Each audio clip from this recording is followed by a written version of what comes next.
வணக்கம் நண்பா. பிடிஎஃப் இந்த விண்ணப்பத்தில் வந்து பார்த்திங்கன்னா நம்ம ஏற்கனவே பார்த்தோன்னு சொல்லி ஸ்கிப் பண்ணிடாதீங்க. நான் சொல்ல வந்து முழுசாக கேட்டு அப்புறமேட்டுக்கு ஸ்கிப் பண்ணிக்கோங்க.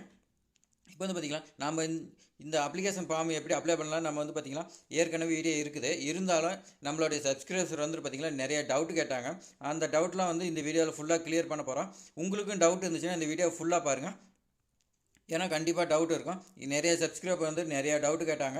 கண்டிப்பாக உங்களுக்கு இருக்கும். ஸ்கிப் பண்ணால் ஃபுல் வீடியோ பாருங்கள். இந்த வீடியோ உங்களுக்கு பயனுள்ளதாக இருக்கும். சப்ஸ்கிரைப் பண்ணாதீங்க, நீங்களும் சப்ஸ்கிரைப் பண்ணிடுங்க. இப்போ வாங்க டீட்டெயில்ஸ் பார்க்கலாம். இப்போ வந்து பார்த்திங்கன்னா பழனி கோயிலில் வந்து பார்த்திங்கன்னா ஜாப் கொடுத்துருந்தாங்க. அந்த ஜாப்க்காக எப்படி விண்ணப்பிக்கிறது நம்ம ஏற்கனவே சொல்லியிருக்கோம். இருந்தாலும் மறுபடியும் சொல்லிடலாம். இப்போ வந்து பார்த்திங்கன்னா அப்ளிகேஷன் வந்து நான் டிஸ்கிரிப்ஷனில் லிங்க்கில் கொடுக்குறேன். நீங்கள் வந்து டவுன்லோட் பண்ணிங்க. டவுன்லோட் பண்ணி நீங்கள் வந்து பிரிண்ட் அவுட் எடுத்துங்க. பிரிண்ட் அவுட் எடுத்து அப்ளிகேஷன் ஃபார்மில் வந்து பார்த்திங்கன்னா டாப் சைடு ரைட் சைடில் வந்து பார்த்திங்கன்னா விண்ணப்பதாரின் புகைப்படம் சான்றப்பத்தம்னு இருக்குது. இந்த இடத்துல வந்து பார்த்திங்கன்னா உங்களுடைய ஃபோட்டோ ஒட்டிக்குங்க. ஃபோட்டோ ஒட்டிடுங்க. நான் எங்கெங்கே அட்ரஸ் ஷீட் வாங்கலாம் நான் ஃபைனலாக சொல்கிறேன். அடுத்து வந்து பார்த்திங்கன்னா பதவியின் பெயர். நீங்கள் வந்து என்ன பதவிக்கு விண்ணப்பிக்கிறீங்களோ அந்த பதவியோட பேர், அதிலே போஸ்ட் கோடு கொடுத்துருப்பாங்க. நீங்கள் பதவி பேர் போஸ்ட் கோடு எழுதிக்கலாம். போஸ்ட் கோடு கூட தேவையில்ல, நீங்கள் பதவியின் பேருக்கு மட்டும் எழுதினா கூட போதும். அடுத்து வந்து பார்த்திங்கன்னா உங்களுடைய பேர். இது வந்து பார்த்திங்கன்னா தமிழ் எழுதுனா உங்களுக்கு பெட்டராக இருக்கும். அடுத்து வந்து பார்த்திங்கன்னா தந்தை, கணவர், பாதுகாவலர் பெயர். உங்களுடைய அப்பா பேர் இருந்தால் எழுதிங்க. நீங்கள் வந்து பார்த்திங்கன்னா மேரேஜ் ஆகிருந்தால் கணவர் பேர் எழுதிக்கலாம். அடுத்து வந்து பார்த்திங்கன்னா பிறந்த தேதி மற்றும் வயது சான்றிதழ்னு கேட்டிருக்காங்க. இதுக்கு வந்து பார்த்திங்கன்னா நீங்கள் வந்து உங்களுடைய 10th 12th மார்க் ஷீட்டு கேட்டிருக்காங்க. நீங்கள் வந்து பார்த்திங்கன்னா மார்க் ஷீட்டு தான் இதுக்கு அட்டாச் பண்ணணும். உங்களுடைய பிறந்த தேதி எழுதிட்டு பக்கத்துலேயே வந்து பார்த்திங்கன்னா உங்களுக்கு இப்போ கரண்டில் என்ன ஏஜ் ஆகுதோ அந்த ஏஜை நீங்கள் எழுதிக்கணும். அடுத்து வந்து பார்த்திங்கன்னா பாலினம். நீங்கள் வந்து பார்த்திங்கன்னா ஆனா பெண்ணாங்கிறத நீங்கள் வந்து மென்ஷன் பண்ணிக்கணும். உங்களுடைய அட்ரஸ் டீட்டெயில்ஸும் இங்கே எழுதிக்கங்க. அதே மாதிரி பார்த்திங்கன்னா ஆதார் நம்பரும் தப்பு இல்லாமல் எழுதிருங்க. உங்களுடைய மொபைல் நம்பரும் கொடுத்துங்க. அதே மாதிரி பார்த்திங்கன்னா உங்களுடைய மெயில் ஐடி இதுவும் கொடுத்துருங்க. சாதி சான்றிதழ் கேட்டிருக்காங்க. நீங்கள் என்ன சாதிங்கிறத இங்கே மென்ஷன் பண்ணிட்டு அதுக்கான சான்றிதழ் நீங்கள் அட்டாச் பண்ணணும். நீங்கள் வந்து பார்த்திங்கன்னா விண்ணப்பதாரர் வந்து பார்த்திங்கன்னா 18லேருந்து 45 வயசுக்குள்ளே இருக்குன்னு சொல்லியிருக்காங்க. நீங்கள் அதுக்காக சர்டிஃபிகேட் கொடுக்கணும்னு சொல்லியிருக்காங்க.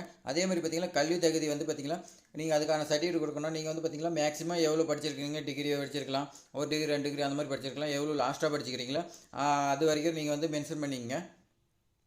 அதே மாதிரி பார்த்திங்கன்னா வெளித்துறை மற்றும் உள்துறை பணியிடத்திற்கான கல்வி தகுதி அதுக்கான சர்டிஃபிகேட் நீங்கள் வந்து வச்சுருக்கிறீங்களான்னு செக் பண்ணிங்க. ஏன்னா இப்போ நோட்டிஃபிகேஷன்லேயே பாருங்கள் வெளித்துறை வேலை உள்துறை வேலைன்னு சொல்லியிருக்கோம். அதுக்கு என்னென்ன குவாலிஃபிகேஷன் அதை செக் பண்ணிக்கலாம். இதில் வந்து பார்த்திங்கன்னா நம்மளுடைய சப்ஸ்கிரைபர் என்ன கேட்டார்னு பார்த்திங்கன்னா அவங்க வந்து பார்த்திங்கன்னா பிசிஏ கம்ப்யூட்டர் சயின்ஸ் படிச்சிருக்காங்க. ஆனால் டிப்ளமோ கம்ப்யூட்டர் சயின்ஸ் தான் அங்கே குவாலிஃபிகேஷன் கொடுத்துருக்காங்க. நான் அப்ளை பண்ணலாமான்னு கேட்டிருந்தாரு. அதுக்கு வந்து பார்த்திங்கன்னா அவங்க என்ன குவாலிஃபிகேஷன் கொடுத்துருக்காங்களோ அந்த குவாலிஃபிகேஷன் தான் அப்ளை பண்ணோம். நீங்கள் வந்து பார்த்திங்கன்னா பிசிஏ கம்ப்யூட்டர் சயின்ஸ் இதில் அப்ளை பண்ணிங்கன்னா நாட் எலிஜிபிள், எடுத்துக்க மாட்டாங்க. நீங்கள் அப்ளை பண்ணுறது வேஸ்ட்டு. இதர தகுதிகள் எது நீங்கள் வந்து பார்த்திங்கன்னா வேறு ஏதாவது கம்ப்யூட்டர் கோர்ஸ் அந்த மாதிரி ஏதாவது நீங்கள் போயிருந்தீங்களா அது வந்து மென்ஷன் பண்ண சொல்லியிருக்காங்க. அதே மாதிரி பார்த்திங்கன்னா அரசிதழ் பதவி பெற்ற அதிகாரின்னு கான்டாக்ட் சர்டிஃபிகேட் கேட்டிருக்காங்க. நன்னடத்தை சர்டிஃபிகேட் வந்து பார்த்திங்கன்னா நீங்கள் கொடுக்கணும். அது எப்படி கையெழுத்து வாங்குறதெல்லாம் நான் வீடியோ வந்து லாஸ்ட்டாக சொல்கிறேன் என்னென்ன சர்டிஃபிகேட் அட்டாச் பண்ணேன். அடுத்த மாதிரி பார்த்திங்கன்னா நீங்கள் வந்து பார்த்திங்கன்னா பயின்ற பள்ளி கல்லூரியில் பெறப்பட்ட சான்று. இப்போ நீங்கள் வந்து பார்த்திங்கன்னா இப்போ டிகிரி முடிச்சுக்கிறீங்க. டிகிரி முடிச்சுட்டு வெளியே வந்தீங்களா அப்போ வந்து பார்த்திங்கன்னா உங்களுக்கு கான்டாக்ட் சர்டிஃபிகேட் கொடுப்பாங்க. அதை நீங்கள் வந்து அட்டாச் பண்ணணும். நீங்கள் லாஸ்ட்டாக எப்போ வந்து காலேஜ் முடிச்சு வெளியே வரீங்களோ அப்போ வந்து கான்டாக்ட் சர்டிஃபிகேட் கொடுப்பாங்க. அது வந்து நீங்கள் வந்து இதில் அட்டாச் பண்ணுன்னு சொல்லியிருக்காங்க. இதில் இந்த நன்னடை சான்றிதழ் பார்த்திங்கன்னா நம்மளுடைய சப்ஸ்கிரைபர் அவர் கேட்டிருந்தார்.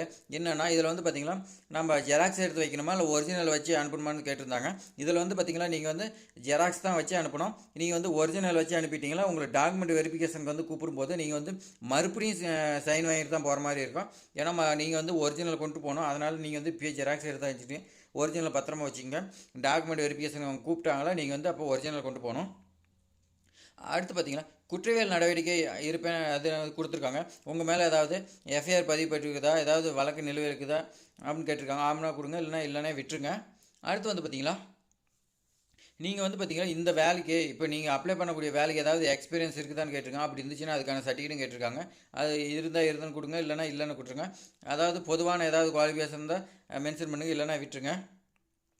அதே மாதிரி பார்த்திங்களா உங்களுடைய அப்பாவோ இல்லை கணவரோ யாராவது வந்து பார்த்திங்களா இதில் வேலை செஞ்சுருந்தாங்களா, இந்த சமயம் அறநிலையத்துறையில் வேலை செஞ்சாங்களா, அவங்களுடைய பேர் என்ன பதவியில் இருக்கிறாங்க, எப்போ சேர்ந்தாங்க, அவங்க வந்து நன்னடத்தை சான்று, பணிபுரிந்து வருவதற்கான சான்று, இது எல்லாமே வந்து கேட்டிருக்காங்க. நீங்கள் உங்கள் அப்பாவோ அவங்க வந்து வேலை செய்கிற இடத்துல வந்து நீங்கள் வந்து பார்த்திங்கன்னா அங்கே ஒரு சர்டிஃபிகேட் வாங்கிட்டு போகிற மாதிரி இருக்கும். அடுத்து வந்து பார்த்திங்கன்னா உறுதிமொழி சான்றிதழ் கேட்டிருக்காங்க. உறுதிமொழி சான்றிதழ் உங்கள் பேர், உங்கள் அப்பா பேர் போட்டு நீங்கள் வந்து படித்து பார்த்துட்டு இது கொடுத்துக்கலாம். இப்போ கொடுத்துட்டு என்றைக்கு அனுப்புகிறீங்களோ அந்த நாள் கொடுத்துக்கலாம், இடம் கொடுத்துக்கலாம். அடுத்து வந்து பார்த்திங்கன்னா விண்ணப்பதாரர் கையொப்பம் இருக்குது. இந்த இடத்துல நீங்கள் வந்து பார்த்திங்கன்னா உங்களுடைய கையெழுத்து போட்டுக்கலாம். இப்போ வந்து பார்த்திங்கன்னா எது அட்டஸ்டேட் வாங்கன்னு சொல்லி பார்க்கலாம். இப்போ வந்து பார்த்திங்கன்னா விண்ணப்பத்தில் டாப் சைடில் இப்போ உங்களுடைய பாஸ்போர்ட் சைஸ் ஒட்ட சொல்லியிருப்பேன். அந்த பாஸ்போர்ட் சைஸ் மேலே நீங்கள் வந்து கெஜெட் ஆஃபீஸருக்கு சைன் வாங்கினீங்களா, அவங்க வந்து பார்த்திங்கன்னா உங்கள் ஃபோட்டோ மேலே லைட்டாக இந்த கார்னரில் வந்து பார்த்திங்கன்னா சீல் வச்சு சைன் பண்ணி கொடுப்பாங்க க்ரீனிங்கில். அதுவும் கண்டிப்பாக வாங்கணும், மிஸ் பண்ணாதீங்க. பேனா எடுத்து கூட நோட் பண்ணி வச்சுங்க எது எதுக்கு அட்டஸ்டேட் வாங்கணுன்னு. அடுத்து வந்து பார்த்திங்கன்னா பிறந்த தேதி மற்றும் வயது சான்றிதழ். இதுக்கு நகல் நீங்கள் வந்து என்றைக்கு பண்ணால் அதுக்கு வந்து நீங்கள் மார்க் ஷீட்டாக இருக்கலாம், இல்லை ஆதார் கார்டு இந்த மாதிரி எது பண்ணாலும் அதுலேயும் நீங்கள் அட்டஸ்டேட் வாங்கணும். 2 இதையும் நோட் பண்ணி வச்சுக்கோங்க. அதே மாதிரி ஆதார் கார்டு இருக்குது, இது வந்து பார்த்திங்கன்னா இதுலேயும் நீங்கள் அட்டஸ்டேட் வாங்கிக்கலாம் 3. அடுத்து வந்து பார்த்திங்கன்னா சாதி சான்றிதழ், இதுலேயும் நீங்கள் கண்டிப்பாக அட்டஸ்டேட் வாங்கணும். இது 4 வாங்கிக்கோங்க. அடுத்து பார்த்திங்கன்னா கல்வி தகுதி, நீங்கள் வந்து பார்த்திங்கன்னா 10th 12th நீங்கள் டிகிரி படிச்சிருக்கலாம். டிகிரி படிச்சிருந்தாலுமே நீங்கள் 10th 12th டிகிரி எல்லாமே வந்து பார்த்திங்கன்னா அட்டஸ்டேட் வாங்கி தான் அனுப்பணும், அது மறந்துடாதீங்க. அதே மாதிரி பார்த்திங்கன்னா நீங்கள் வேறு ஏதாவது தகுதி இருந்துச்சுன்னா எல்லாத்துக்குமே வந்து பார்த்திங்கன்னா அட்டஸ்டேட் வாங்கின்னு சொல்லியிருக்காங்க. அதேமாதிரி பார்த்திங்கன்னா நன்னடத்தை சான்றிதழ், இதில் வந்து பார்த்திங்கன்னா காலேஜில் கொடுத்ததுக்கு நீங்கள் வந்து பார்த்திங்கன்னா அட்டஸ்டேட் வாங்க தேவையில்ல நீங்கள். ஆனால் வந்து பார்த்திங்கன்னா அரசிதழ் பதிவு பெற்ற அதிகாரியிடம் வந்து வாங்குறமால அது மட்டும் ஒரிஜினல் நீங்கள் வந்து பார்த்திங்கன்னா அதுக்கு நான் டிஸ்கிரிப்ஷனில் வந்து PDF கொடுக்குறேன், அதில் நீங்கள் பிரிண்ட் அவுட் தான் நீங்கள் அதில் உங்களுடைய டீட்டெயில்ஸ் எழுதி நீங்கள் அதில் வந்து க்ரீனிங்கில் வந்து அவங்ககிட்ட சைன் வாங்கிக்கணும். நீங்கள் வந்து பார்த்திங்கன்னா இதில் வந்து பார்த்திங்கன்னா நான் ஒரு போஸ்ட்டுக்கு தான் அப்ளை பண்ணணுமா அப்படிலாம் கிடையாது. நீங்கள் எத்தனை போஸ்ட்டுக்கு அப்ளை பண்ணிக்கலாம், எத்தனை போஸ்ட் அப்ளை பண்ணாலும் அத்தனை போஸ்ட்டுக்கும் தனித்தனியாக கெஜெட் ஆஃபீஸர்கிட்ட வந்து நீங்கள் சைன் வாங்கி அனுப்புகிற மாதிரி இருக்கும். நீங்கள் எந்தெந்த சர்டிஃபிகேட் இருக்குது எல்லா சர்டிஃபிகேட்டுமே வந்து பார்த்திங்கன்னா அட்டஸ்டேட் வாங்கியிருங்க.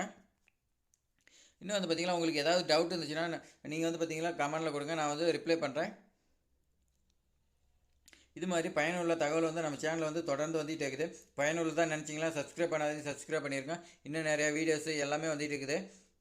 கோயம்புத்தூரில் பார்த்திங்கன்னா கோயம்புத்தூரில் இதே மாதிரி ஒரு ஜாப் வந்திருக்கு, அதுக்கு நம்ம வந்து போட்டிருக்கோம். எப்படி அப்ளை பண்ண எல்லாமே கொடுத்துருக்கோம், டிஸ்கிரிப்ஷனில் கொடுக்குறேன், அதையும் செக் பண்ணி பாருங்கள். உங்களுக்கு வந்து பார்த்திங்கன்னா எது சூட்டபுளாக இருக்குதோ அந்த ஜாப்க்கு அப்ளை பண்ணி கண்டிப்பாக நம்ம சேனல் பார்க்குறீங்க அனைவருக்குமே வந்து பார்த்திங்கன்னா கண்டிப்பாக ஒரு ஜாப் கிடைக்கும்.